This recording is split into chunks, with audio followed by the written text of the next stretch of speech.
Sveiki visi. Šiandien mes su Simona pasidalinsim, kaip realiai instruktorių kursas yra naudingas vadovams ar komandų lyderiams ir kaip tai gali padėti susitvarkyti su tam tikrom situacijom komandos ir iš tikrųjų žymiai geriau suprasti tos žmonės, su kuriais dirbi ir sukurti visai kitokį santykį, atmosferą, kai esi tam pasiryžęs. Tai kadangi tu pas mus visą laiką buvai apie tą laimę darbe ir tą tokį labiau pažįsti tą ir korporacinį pasaulį ir tu visai kitaip matai tą darbą su įmonėm, ne aš, tai gali papasakoti iš savo perspektyvos, ką tu tame matai ir kas tau atrodo tame svarbu ir naudinga. Aš dar dirbau samdomam darbe, kai pradėjau lankyti tada emocijų paleidimų kursus pas tave 2015 metais ir žinai, ir aišku, kai pačiai veikia, kai labai faina, pradedu ten dalinti su kolegom, ar ten kažkokį seminarą net padariau įmonėje apie tai. Ir žinai, kur būdavo toksai neaiškumas tame, man tai buvo lengva ir gera, o kitiems atrodydavo, tai palauk, tai kur čia yra dabar tas leisti jausti? Tai leisti jausti reiškia, kad dabar pradėsiu verkti, pavyzdžiui, prie vadovo, bet jeigu pykstu, tai garsiai pyksiu ir visus ten galbūt dar kažkaip ir negražiai kur nors ten palydėsiu. Ir man gera, žinai, tas sutikti, atsiverti, įsileisti tos jausmus, pastebėti, tapti sąmoningesnė, kas vyksta mano kūne, kai aš noriu gintis, kai aš noriu kažką kaltinti, sugrįžti čia ir įsileisti, padaryti daugiau vietos. Bet čia visą laiką kildavo toksai, kaip čia, miskomunikacija būdavo dėl to, kad atrodo, jeigu leisti jausti, tai... Tada bardakas bus tarsi. Bardakas čia, bus. Jo. O iš esmės, tai ir buvo, kaip čia toks didžiausias, nežinau, aš sakysiu problema, gerai, sakysiu problema, kuri laimės neprideda darbe. Nes iš to kyla, kas vyksta, kai nesusitinku su savo jausmais. Vienas dalykas tai perdegimas tų pačių vadovų, nes savo vertę pradeda projektuoti į rezultatus, į darbą, į tikslus ir nenori susitikti ir pasižiūrėti tą, nuo ko aš bėgu, nuo kokio jausmo aš iš tikrųjų bėgu. Tada, jeigu aš taip suvokiu vertę rezultatus ir taip, tai aš to reikalausiu ir iš kito ir ne už ką neatleisiu klaidų, tai visą laiką bus įtampa, nes ten aš bijau jausti tuos jausmus silpno, pažeidžiamo, nepasiekusio tikslų, tai aš šitą projektuosiu į kitą. Aš turėjau labai reiklų vadovą, bet iš tikrųjų, kadangi man psichologija labai, visą laiką, nuo 16 metų aš psichologiją domiuosi ir aš paskui, kai jis po truputį, kadangi mes daug ir keliaudavom, jis vis tiek papasakodavo apie savo šeimą ir panašiai, aš supratau, iš kur tas perfekcionizmas nenormalus, ta prasme. Ir va tada man pasidarė lengviau, kad tai, ką jisai projektuoja į mane, kad čia būdavo ne apie mane, čia buvo pirmiausia apie jį, jo skausmą. Kad tie tarsi reikalavimai tokie super užaukštinti. Taip, užaukštinti, nes viduj baimė buvo jaustis nevykėliu, žinai, bet man reikėjo iš to išsilaisvinti irgi. Tai va, bet jam būtų buvę daug lengviau, nes jis iš tikrųjų perdegė. Dabar aš tą matau, visą jo seką, kas tenai buvo, jisai, iš tikrųjų, sunku, kai tavo reikalavimai yra, tu kiekvieną sekundę jinai turi būti maks išnaudota tenais efektyviai ir taip toliau. Tai čia vienas iš dalykų. Aš kitą momentą matau, žinai, su kai kuriais iš verslininkų, su kuriais aš dirbau. Tai yra dalis žmonių, kurie labai, labai daug pykčio turi, žinai, jie turi įmonės, vadovauja joms ar ne, bet yra labai, labai dažnai tas nesuvaldymas tarsi pykčio ir mes su juo žiūrėjom, žinai, tai jam užtruko tikrai gan ilgai pačiam, tarsi į savo protą įsileisti, kad viskas čia vyksta todėl, kad jis bijo. Ir tada gaunas, kad kiekviena ta darbuotojų klaida kažkokia, tai skuri neišvengiama, ten statybų sektorius, žinai, ten pastoviai yra brokai kažkokie, kažkur kažkas išlenda, nedasidarė, ne taip gavosi, žinai, ne taip sustingo, ne taip užsitepė, yra nuolatinės tos klaidos. Ir iš pradžių, kai mes pradėjom, tai būdavo nuolatinis rėkimas ant tų darbuotojų, kai tos klaidos nutinka, žinai.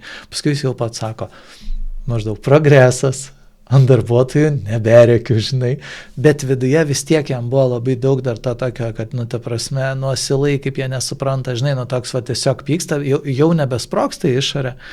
Ir tas mokymasis būti su tais jausmais jam kaip vadovai davė geresnį santykį su savo darbuotojais ir taip pat lengviau, nes dar buvo tokio, žinai, jis kaip ir daro ir daug nuveikia, bet iš kitos pusės pastoviai tarsi kaltina tos darbuotojus dėl visokių situacijų ir tokio nėra tos vietos, kad gyvenime nutinka, žinai, dalykai. Tiesiog nutinka ir jų neišvengsi. Tai tas irgi labai keitėsi ir kai ilgiau dirbom, tai tada matosi, žinai, toks kaip procesas to žmogaus, kaip keičiasi jo paties supratimas, kas čia darosi ir kaip jam jau paskui pradeda kilt klausimai, ta prasme, palaukti. Noriu pasakyti, kad aš visą šitą dariau, žinai, kur galvojau, kad čia pasaulis neteisingas ir panašiai, dėl to, kad pas mane čia viskas.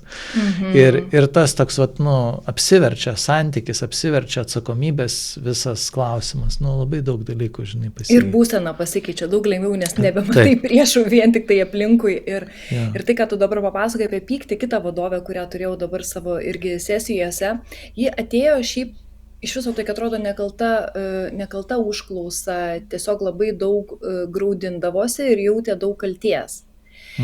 Mes ėjom į priėmimą, aišku, tada kažkurio metu pradėjo kilti pykti, sako, žinok, nežinau, ką su tuo daryti. Ir kai ėjom dar giliau, koks buvo jos veikimas darbe su komanda? Iš esmės, pykti negalima, nes tave atstums. Jausti to pykčio negalima. Ir nemandagu, tipo nekultūringa. Ir nemandagu. Jo, bet reikia būti gerai, bet tas toksai būti patogiai, ne už ką neįžeisti. Bet ji kartu didelė perfekcionistė savo ir nori išsireikalauti irgi rezultato iš kitų. Bet negaliu pykti, negaliu būti bloga ir dar turiu būti patogi ir visi turi duoti rezultatą. Tai primesk, kas gaunasi. Ir paskui sako, nėra pagarbos, aš tiek dėl jų stengiuosi ir jie vis tiek nepadaro. Nes tu nesi savo šį, žinai, tu nesi savo šį, tu bijai, taip nuliūs kartais tie darbuotojai, aplinkoje žmonės nuliūs, kaip ir mes nuliūstam. Čia abipusis dalykas yra, bet išbūti irgi su tais jausmais šalia kito, kai jam yra nepatogu arba jis nenori priimti to kad, reiks vis tiek atliktą užduotį, perdaryti, pažiūrėjau, kažką reikės, kas yra normalu. Ir išbūti vis tiek savo šį, nepamesti tikslo, apie ką mes čia esam, ko aš tikiuosi iš to darbuotojo, ir kartu būti švelniu savo, ką aš dabar jaučiu, kad man liūdna, kai kitam liūdna, ir kitam, kad tau gali būti liūdna, ir vis tiek reikės perdaryti užduotį. Žinai, tai tas toks išbūti, man tai yra apie žmogiškumą. Ir tai nereiškia, kad dabar jausti, šito pavyzdžiui noriu pasakyti, nėra apie kad jausti, tai dabar čia aš dabar jaučiu liūdės ir nieko negaliu dirbti. Čia ne apie tai, ar ne? Neignoruoti savo kūno, neignoruoti jausmų, nuo ko bėgu, padaryti daugiau erdvės. Mes su tuo labai žmogum, apie kurį ką tik šnekėjau, žinai, aiškinamės vieną dalyką, kodėl kartais jaučiasi visiškai išsekęs ir pavargęs nuo dienos pabaigos, žinai, ir tapo labai akivaizdu, aš jam pradėjau rodyti, kad tu turbūt kovoji su jausmais, žinai, tu greičiausiai spaudi tuos jausmus ir paskui, kai jis pradėjo tą suvokti ir daryti, sako, žinai, aš dabar turiu daugiau energijos, tiesiog, nes, iš vienos pusės lygtais esu, jautresnis, emocionalesnis iš tos vidinės pusės, kad pastebiu, kad manyje vyksta daug jausmų, bet iš kitos pusės nebesu išsekęs dienos pabaigoje, todėl kad nereikėjo visą dieną kovoti savo vidui dar antrą. Ir žinai, kaip juokingai, bandėm tą laivą paleisti, jisai nepasileido. Ir Facebooko paveikslėlis, o dabar postas paskutinis ir užrašas. Tai, kas anksčiau jautėsi kaip mūšis, dabar jaučiasi suvaldoma. Ir tai taip į temą, tam, ką mes šnekam, nors čia apie freelancerio gyvenimą, žinai. Tai tas, būtent toksai, kad mes daug kur kai esam atsakingi už kitus žmonės, kai turim priminėti sprendimus, kai turim gautos rezultatus ir panašiai, jeigu yra viduje daug nesaugumo ir baimės, tai ką tenka irgi kai kuriems žmonėms rodyti, kad žmonės ne priešai, jie nespecialiai ir panašiai, žinai, nes yra buvę tokių situacijų su vadovas, kur maždaug, tai jie specialiai, čia, žinai, man palauk, sakau, dabar sustok ir išgirs, tu nori pasakyti, kad tavo ten kokia nors asistentė specialiai tau ir taip, žinai, ir tame jausme, to emocijoje toks, taip, toks, ir tada reikia išardyti tą visą konstrukciją, kad tiesiog atsipalaiduot. Ja. Aš dar pabaigsiu čia. Sakyk. Su to pykčiu, su ta kolegė, kur vadovė, mano klientė, kuri, sakiau, kad teks vis tiek susitikti su pykčiu, tas būtent pyktis kildavo iš to vidinio konflikto jos, kad ji yra gera, ane, ir kartu užneigė savo tiesą, nori būti patogi, bet užneigė savo tiesą. Ir su to pykčiu, pyktis irgi įsileidus pykti, jis tiek įgalina į savo vietą atsistoti, nereiškia pradėti taškytis, pradėti ten, nežinau, žudyti, o kad pats pyktis man reiškia, kad realiai tai signalas netinka taip, kaip dabar yra. Ar ne? Ir kažkur reikia pasižiūrėti, tai jeigu, kur aš nesuvaldau tos situacijos. Tai va, ir tuos visus jausmus išleidus, kas įdomiausia su tuo pykčiu, kad tai nebėra į kitus žmonės, tai yra tiesiog apie tiesos komunikavimą, apie drąsą išbūti su jausmais, atsirado daug daugiau energijos, ką tu dabar irgi pasakei, labai daug energijos atsiranda laisvos, kai tai yra nei gynyba, nei kova, nei kaltinimą, nei nuoskaudas, žinai. Tada grįžti prie to, žinai, gerai, ką dabar darom toliau. Prie to, ką visi racionalūs vadovai ir taip jau galvoja, taigi orientuojamės, žinai, į veiksmus, ten dar kažką tais, bet negali apsimest. Ir, žinai, man įdomu, kokia to patirtis, nes aš labai pastebiu, kad dažnai būdavo taip, kuo žmogus sunkiau aplamai gyvenime tvarkosi su savo jausmais, jisai retai kada, žinai, ateina turtingi verslininkai, kurie nesusitvarko su jausmais, arba aukšto lygio vadovai, kurie nesusitvarko su jausmais. Keletas tokių buvo tik tais, žinai, kurie tikrai turėjo didelių sunkumų. Dauguma tų, kurie pasiekė sėkmę, jie geba menedžinti savo jausmus. Ir tik tais toj vietoj tada tampa toksai kitas dalykas, kad keletas tokių irgi stambių verslininkų, su kuriais teko dirbti, jie realiai tokie, praktiškai be emocijų, žinai. Ir vienas iš jų kažkada senai atėjo tiesiog, net nežinau, iš ko jis išgirdo ir kas jį patraukė tame, žinai, bet jo toks buvo, vos ne maždaug klausyk, girdėjau, čia galima kažkaip čia per šitą su visais jausmais ten darbą geriau tikslus pasiekti, žinai. Ir tai ką darom? Ir mes pradėjom kalbėtis ir aš suprantu, kad pas jį tas emocinis fonas ir toks suvokimas savo jausmų beveik neegzistuoja. Yra orientacija į veiksmą, į logiką, į racionalumą ir panašiai, nesupranta visiškai jausmų ir tada kaip atsvara jo žmona yra absoliučiai jausmuose, beveik neveikia logiškai ir racionaliai, jam santykiuose tada, žinai, yra problema, nes jis nesupranta, ta prasme, kodėl tu taip reaguoji, taigi čia viskas logiška, viskas racionalu ir panašiai. Ir mes iš tikrųjų pradėjom nuo to, kad mes metus laiko su juo dirbom tik tais tikslais. Jam tiesiog reikėjo ten maždaug, turiu dabar objektą parduoti, gerai, žinai, žiūrim, ko tiki, ką įsivaizduoji, tiesiog, kad atsipalaiduot, kad kūrybos biški daugiau būtų ir panašiai, bet ir po metų kažkur tais į vieną sesiją atėjęs ir toks buvo juokingas, jo toks, o kaip čia yra su tais jausmais? Ir aš toks maždaug, geras, žinai, atėjo žmogus, bet aš tą pastebiu, kad daugelis tų tokių, kuo sėkmingesni, to jie tokie racionalesni ir tos jausmus, taip, žinai, nustumia. Ir vieni yra dalis žmonių, su kuriais teko šnekėtis ir visai nesenai vienos klientės vyras buvo atėjęs. Ta prasme, taip, jis nesidomi tuo, bet tuo pačiu jo tas santykis vidinis yra subalansuotas. Jisai dėl to nesusikuria ten kažkokios didelės kančios savo gyvenime ar panašiai. Jam nelabai įdomu tie jausmai, bet jis yra tiesiog su visu tame ir jis taip, tikrai tvirtai ant dviejų kojų stovi ant žemės, žinai. O kiti, tik racionaliai, tik spaudžia, tik planai, ten dar kažkas, tai ir tada tas visas emocinis dalykas išlenda per kažkokius visai kitus dalykus, kur jie jau trukdo arba gadina santykius, arba sveikatą, arba kelia tiesiog didžiulį stresą ir įtampą, nes atrodo, kad, čia trukdo, žinai. Tai ką tu pasakytum tokiem žmonėm, kurie protingi, jie labai protingi, jiem viskas gavosi ir dėl to jiems žiauriai sunku keistis, nes tas jų kaip stilius jiem liktai davė sėkmę ir rezultatą, žinai, bet ateini į tos vietas gyvenime, kur sunku darosi. Jo, ką jiems patarčiau? Ar... Nežinau, kokia tavo patirtis galbūt šitoje vietoje, žinai.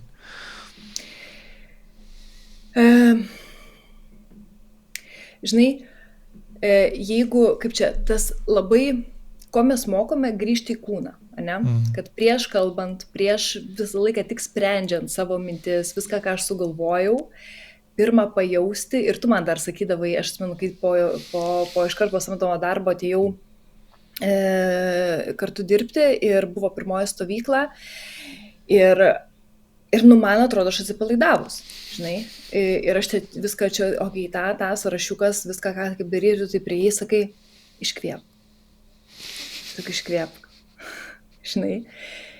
Ir čia ir buvo ta tiesiog akimirka, wow, kokia įtampa, tikrai, žinai, ir dabar tu vis dar kartais sakai, žinai, kai aš turiu ten krūvą idėjų, iškvėp, nes negaliu klausyti, įtampą jaučiu, žinai, bet tas iškvėpti, sugrįžti į kūną ir pamatyti,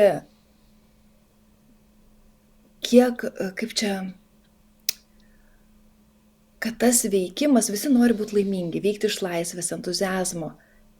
Tai padaryti daugiau erdvės veikti iš laisvės ir entuziazmo darbe, negu iš reikia, turiu, privalau, turiu pasirodyti, turiu pasiekti rezultatą ir uždėti tenais vertę. Nebėra smagumo, tiesiog nebėra smagumo. Ir motyvacijos nebėra, priversti save turim, per daug persistengsim, tai man sugrįžimas į jausmus realiai yra ir į kūną, apie sugrįžti čia ir dabar akimirką, pradėti visiškai kitaip įprasminti net tą pačią savo veiklą. Ir kitus įkvėpti, klausyk, mes galim džiaugsmingai siekti rezultato. Vienareikšmiškai mus vertins pagal rezultatą. Apie tai yra verslas, jisai sukurtas yra dėl verslo. Jam, tai yra, mes turim susirinkę pasiekti rezultatą. Bet tą rezultatą galim pasiekti ant įtampos, ne? Užsiknisę, pervargę, persitempę, susipykę, jo kažkur gintis, jeigu kažkur nedaug dievė klaida bijoti. Ir galim įsileisti tą tiesą, taip dabar jaučiuosi, kad susimoviau. Ir nebijoti to pačio jausmo, pavyzdžiui. Pradėti pastebėti, supranti, nes ten net nėra vietos apie tai pagalvoti tiem jausmams. Reikia padaryti rezultatą. Tai mes iš esmės, man atrodo, kad emocijų paleidimai ir šitą metodiką praplečia požiūrį. Yra saugu sustoti. Nereikia tik daryti, spręsti. Saugu sustoti, įkvėpti, iškvėpti ir prisiminti, palauk. O apie ką iš viso čia? Ar čia tik tai padaryti rezultatą? Žinai, kaip po mokyklos, išlaikyti egzaminą, išlaikyti kontrolinį ir vis laiką kažkoks visas tikslas. O kur pasimėgauti procesu? Ir atrodo, jeigu atsipalaiduosiu, kitas įsitikinimas, tai nieko iš vis nepadarysiu. Jo. Jeigu nebijosiu ir nepergyvensiu, irgi nieko negausiu. Ar tai tiesa? Kad reikia pergyventi, nerimauti, nervuotis, nemiegoti naktį. Ir kad tai duos geresnį rezultatą. Ir tai duos geresnį rezultatą. Tai iš esmės per emocijų tą įsileidimą įsileidžiam kitą kokybę. Tai žinai, jeigu nori kitos gyvenime kokybės, jautiesi darbe įtampoj, kaip ir fainiai, galbūt myli tą darbą, bet jauti įtampą, galvoji eidamas miegoti, nėra to tokio džiaugsmo, lengvumo, tik tai dar ir dar padaryti, visas kiekvieną minutę suplanuota, o kur įkvėpsi, iškvėpsi. Tai čia tiesiog apie kitą visiškai gyvenimo kokybę, jo, ir kaip tu sakai, aš apie laimę darbę, apie tą lengvumą, laisvę, entuziazmą, visiškai kitą įprasminimą savo gyvenimo, siekiant tikslų, kuriant tuos pačius projektus ir net milžiniškus projektus, bet atsiranda energijos kūrybai. Taip. Tai čia, man atrodo, ir tada tas procesas, jisai, labiau pripildo negu sekina, nes kartais tikrai, įvykdo žmonės tos projektus, bet ta kaina, kurią sumokam savo vidui, savo išoriai, per savo santykius, per viską, žinai, aš turėjau vieną klientą, kuris, jis turi keletą fabrikų ir tiesiog staiga sportuodamas patyrė panikos ataką. Žinai, nes būtent perspaudęs, pertempė visaip kaip, žinai, nes visur buvo tas tikslas, o jis ruošiasi ten triatlonui, man atrodo. Ir tai ten belenkoks krūvis, žinai, plaukti, bėgti, važiuoti ir panašiai, dar verslas ir visa tai, kažkurio momentu jo sistema tiesiog perlūžo, žinai, ir paskui, jisai mokėsi tiesiog kitaip sportuoti, kitaip dirbti, kitaip jausti, žinai, kitaip visą santykį tarsi keisti, kad galėtų toliau būti efektyvus, produktyvus, bet žymiai labiau atsipalaidavęs, labiau patenkintas ir taip toliau. Ir iš tikrųjų turbūt toksai, kai orientuojamės į sėkmę visą gyvenimą, į rezultatą kažkokį, tai ten yra labai daug tokio įrodyti, parodyti, nes reikia tą vertę tarsi pasitvirtinti pastoviai. Ir turbūt didžiausias įspūdis buvo, kai aš dirbau su 77 metų žmogum, kuris per gyvenimą ten ir kažkiek ten verslų, ir kažkiek milijonų buvo savo sukūręs, viską padaręs, ir jis dabar jau, žinai, tokioj stadijoje, kai viskas padaryta, verslai parduoti, viską, ir jisai tiesiog, atrodytų mėgaujasi gyvenimu, žinai, groja ten, sukūrė savo grupę, žinai, muzikuoja, eina į senelių namus muzikuoti, tiesiog, kad smagu būtų, kad prasmė būtų tame muzikavime, ne tik tais kažkur rusiukiai užsidarė, žinai. Ir kažkurio momentu išlindo ta visa baimė, o visą gyvenimą buvo sėkmingas. Ir sako, žinai, man baisu, aš matau, kad mano kūnas nebegali tiek, kiek aš galėdavau anksčiau, ir aš būsiu nebenaudingas. Ir išlindo. Jo, ir išlindo visa tai, kad, žinai, kad visas mano gyvenimas yra pastatytas ant to, kiek aš padarau, kiek aš galiu. Ir su tuo didžiulė baimė ir sunkumas. Ir kai mes per keletą ateinančių susitikimų vis integravom tą tokį, žinai, kad tavo vertė ir nepriklauso nuo to, ką tu darai, nepriklauso nuo tavo rezultatų, kad tu tiesiog turi prieimą prie meilės, prie ramybės, prie atsipalaidavimo. Tai jisai pradėjo pasakot, kad jis žaidžia šitą kerlingą, žinai, ir jis buvo komandos kapitonu, ir jam tai keldavo irgi daug įtampos, nes reikia laimėti. O sako, dabar mes kaifuojam. Žinai, komanda ten parinasi, nes aš, sako, seniau jo spausdavau, o dabar, sako, aš toks maždaug, let's have fun. Žinai, toksai, ir mums gaunasi, ir mums sekasi, ir mes smagiai laiką, ir net kai pralaimime, mes džiaugiamės, žinai, ir kai laimime, mes džiaugiamės. Toksai, ir jis labai ryškiai pamatė per ten kokį mėnesį, pusantro, žinai, kaip tiesiog pasikeitė ta visa kokybė to, ką jis daro. Tai, ir, man toksai liko, žinai, kad, žmogus realiai visą savo gyvenimą siekė ir liko tuščias vis tiek vidui. Jisai pasiekė, jis užsidėjo tos pliusiukus, žinai. Bet tas kažkas, ką mes tikimės pripildyti, taip ir buvo neprisipildę, kol jis neatsisuko į save, kol neįsileido daugiau švelnumo, daugiau dėmesio, daugiau meilės ir šilumos savo, bet kokiam ir suklydusiam, ir nesugebančiam, ir sugebančiam, žinai. Ir tas, tai, kad jis, kaip sakyti, ir buvo jau amžiui, ir tai, kad jisai buvo pasiekęs, žinai, susidėjo visą tai krūvą, ir tai tapo ant tiek akivaizdu, kad visą gyvenimą gali, kaip čia, ropštis į tą kalną pasiekimų ir sėkmės, ir vis tiek jaustis tuščias. Ir tas toksai, ką aš gal matydavau, kai ateidavo žmonės sėkmingi ir jau, žinai, 40, 50 metų ar panašiai, jiem būdavo skaudžiausia tai, kad jie viską pasiekė, užsidėjo visus pliusiukus, o laimės nėra. Nesidžiaugia, žinai. Ir va tai būdavo toks didžiausias vidinis konfliktas. Ašgi išpildžiau visus reikalavimus, visą sąrašą tų dalykų, kuriuos atseit, reikia išpildyti čia gyvenime, žinai. Ir pradeda lenkt pirštus, ką jie nuveikia, ką jie turi. Ir ten, žinai, ir šeimą turiu, ir vaikus, ir ir sėkmę, ir verslo. Kodėl va čia negerai, žinai, kodėl aš bijau arba dar kažkas, toksai. O negerai, nes tie visi tikslai, kad aš būčiau geras ir mylimas, jie buvo suformuoti kitų, ar ne? Ir per jausti yra grįžti į savo tiesą, o ar aš to noriu, ar man tai jaučiasi tiesa. O kaip aš noriu pradėti susigrąžinti tą irgi atsakomybę, bet čia teks sutikti su tais jausmais, kur aš kažką nuvilsiu. Taip. Ane? Ir tai yra jausmas.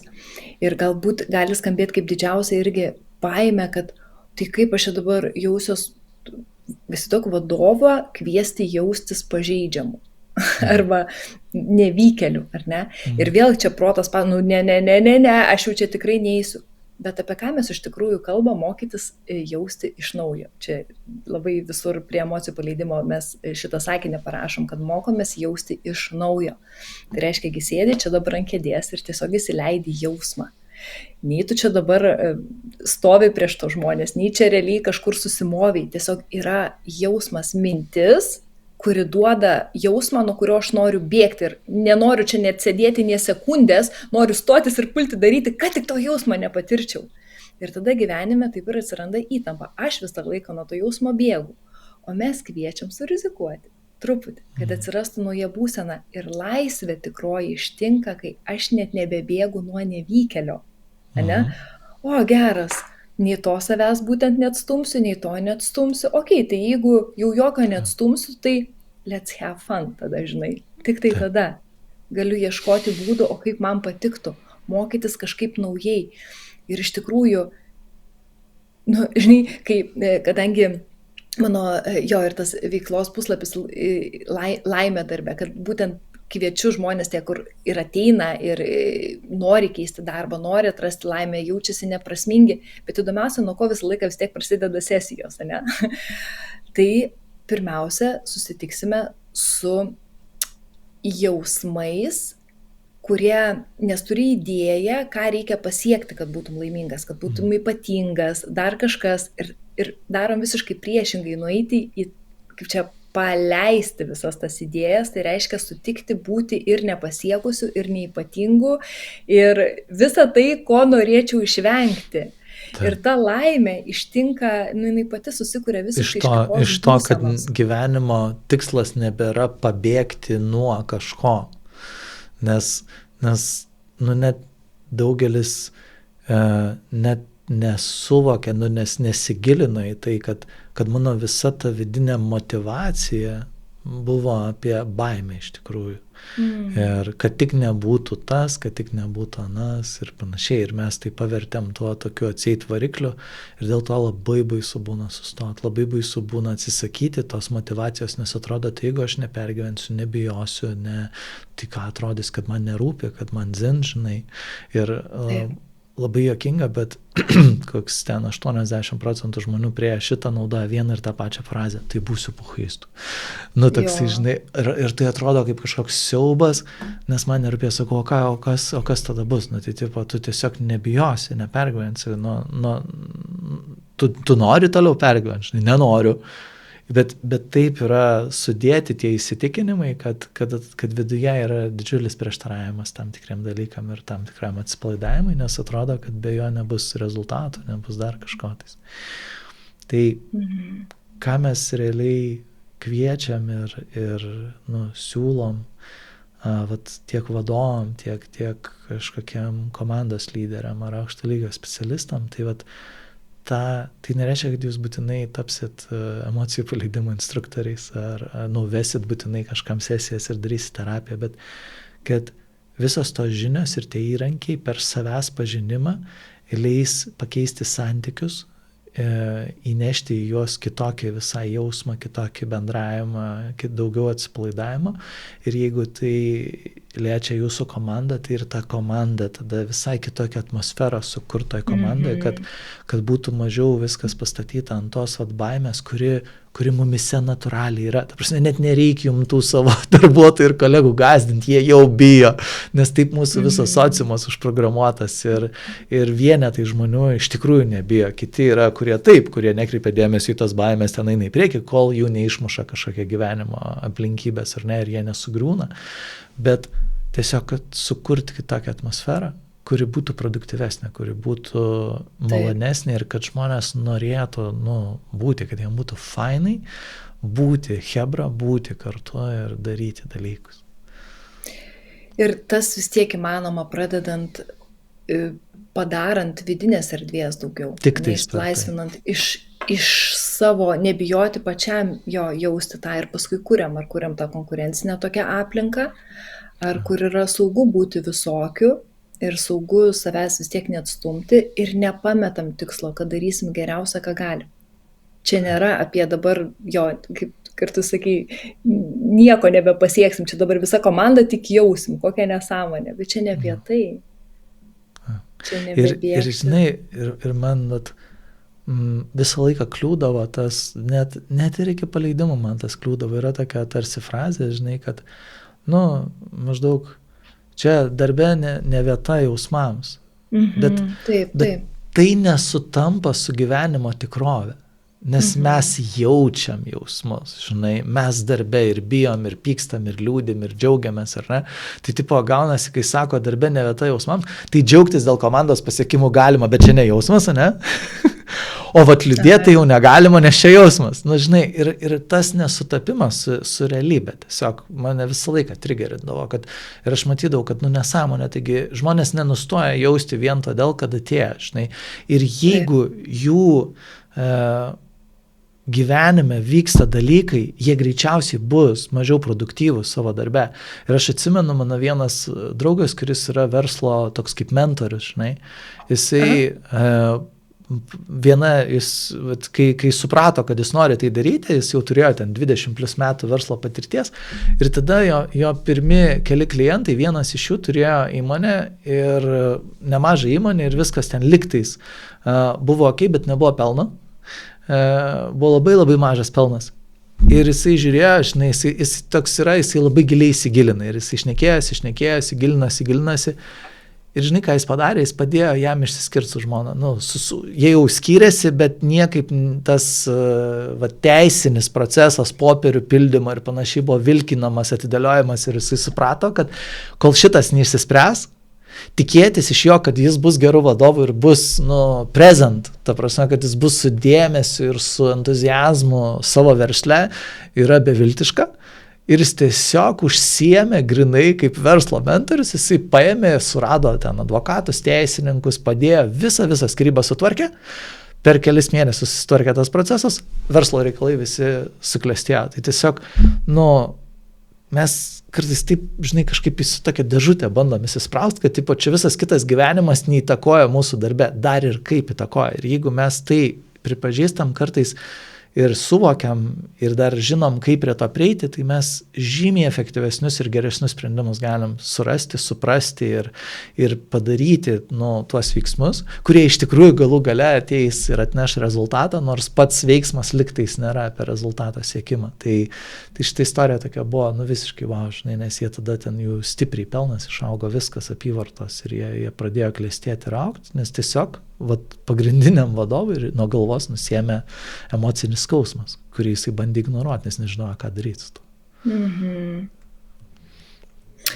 Jo, žinai, man taip yra, kodėl verta būtų vadovams arba komandos lyderiams būti čia, eiti į emocijų paleidimo ar instruktorių kursus ar domėtis šitoj vietoj, neužneigti jausmų, nes tai yra apie daugiau iš tikrųjų vidinės laisvės ir iš čia atsiranda ta kūryba ir pasitenkinimas, laimė ir džiaugsmas. O mes to vis tiek visi siekiam. Ne. Nedirbi tam, kad būtų blogiau. Ir darbe praleidžiam labai daug laiko. Labai. Ten yra tie santykiai, kur kolegos patampo tais draugais, su kuriais daugiausia bendrauja, nes su kitais mažiau turi laiko netgi ir susitikti. Ir įsivaizduok, visą laiką tai yra konkurencinė aplinka. Žinai, tu jau visą laiką stengiasi, įrodinėjai, daug dievė kažkaip nesuklysti ir ten baime, kad tave kažkur pagaus arba pamatys, kad nekompetitingas. Nu, žodžiu, wow, kokia nefaina. Va! kaip nefaina. Prisimeni, ką nors. Jo, kaip nefaina. Va, visas šitas jausmas yra labai nefainas. Labai. Ir kad galima iš tikrųjų gyventi kitaip įsileidžiant ir jausmų tą pasaulį, bet tai įsileidžiant jausmų pasaulį, tai pirmiausiai save pripažinti, nueiti dėmesio ir į kūną, kad mano kūnas jaučia kiekvienoje situacijoje. Jis nuo kažko bėga ir nuo to nebebėgti ir sutikti jausti. Tai nereiškia, kad dabar pasidarys komanda dramų, kažkokia ten karalystė ir panašiai. Nes aš vis tiek esu ir mes vedami tai, kad jausti netrukdo daryti. Galima bijoti ir daryti. Nesusiję. Galima jaustis, kad dabar jaučiu tą energiją gėdos, kalties, nevykėlio. Ir vis tiek daryti geriausia, ką šioje akimirkoje gali. Tiesiog tai neužningiant jau atsipalaiduoja energija. Taip. Ir labai daug gyvybės tada grįžta atgal. Ir tas, kai iš šono žiūrint ir matant, kaip tose žmonėse vyksta tas pokytis, tai būna visiškai akivaizdu, žinai. Staiga žmogus ateina toks maždaug, kaip darbas. Oi, ką žinau, normaliai. Kur prieš tai, žinai, ir jam pačiam, jau tapo taip, ką žinau, normaliai. Maždaug, o tu prisimeni, kaip tu jauteis prieš 2 mėnesius arba 3, žinai. Gal. Tu supranti, kad tu nekęsdavai ten, žinai, maždaug to, arba ten, žinai, nervuodavo viskas. Nes kai tas pokytis vyksta kiekvieną dieną žmoguje, jisai paskui jau pats nebefiksuoja, kad tas jo normaliai dabar tai iš tikrųjų yra wow, kaip gerai palyginus su tuo, jeigu jisai buvo kažkokia tokia užspaustoj būsena ir tokiam ir baimė, ir liūdesys, ir skausmė, toks labai jokinga, nes mes gerus dalykus labai lengvai pamirštam, nes mūsų protui rūpi problemos, rūpi pavojai ir dėl to, kai jisai maždaug sako, čia nebėra problemos, čia nebekreipiam dėmesio ir per laiką tas pokyčio fiksavimas toksai, natūraliai nevyksta, kaip sakant, turi įdėti pastangų, kad prisimintum, jog pagerėjo viskas. Tai va. Aš, žinai, dabar bandžiau, bet nerasiu dabar taip greitai, žiūriu, aš visai nesenai, pamačiau vieno vadovo darbo skelbimą, bet to vadovo, kuris būtent yra sąmoningumo temoje, dėmesingas savo. Gaila, gal jau nebėra, nes gal rastas tiesiog žmogus jau ir išimtas skelbimas. Bet maždaug, žiūrėk, ieškau darbuotojo, kuris neteina čia dabar konkuruoti, įrodinėti čia kažką savęs. Žinai, mes čia dirbam su džiaugsmu, laisvė, būtent, žinai, kad atsakomybę, nevaikysiu ten dar kažko, žinai, tavrasi, kad tu turi pats prisimti irgi atsakomybę, ką tu nori, ko tu nori, žinoti ir visą laiką palaikysiu tave. Bet čia ne kažkoksai, ne dramom čia irgi ateinam, bet ir ne kažkam įrodinėti ir nekovoti. Man taip tas buvo stipru, galvoju, mano svajonė būtų tokie vadovai visam pasaulyje. Žinai, tokius darbo skelbimus rašom, čia nekonkuruoti ateinam. Ir ne aukšti, maždaug, kad nežaisim šito žaidimo aukščiau, žemiau, čia ne apie vadovas, tiesiog mes turim tikslą, čia yra tiksla, kurio siekiam kartu ir daug smagiau yra dirbti su atsipalaidavimu, nes labai daug laiko praleidžiam darbe, ne? Ir taip užtenka jau spręsti ir klientų užklausas ir panašiai, ir ten labai naudinga tada yra išbūti su tais jausmais, kad jam dabar faktas, kad mūsų kūnas reaguos, kai kitas žmogus liūdna. Ši evoliuciškai irgi jau yra visa šitas užprogramuota, bet sąmoningai su tuo išmokti būti, nekovojant. Žinai, duodu erdvės. Žodžiu, vien geri dalykai.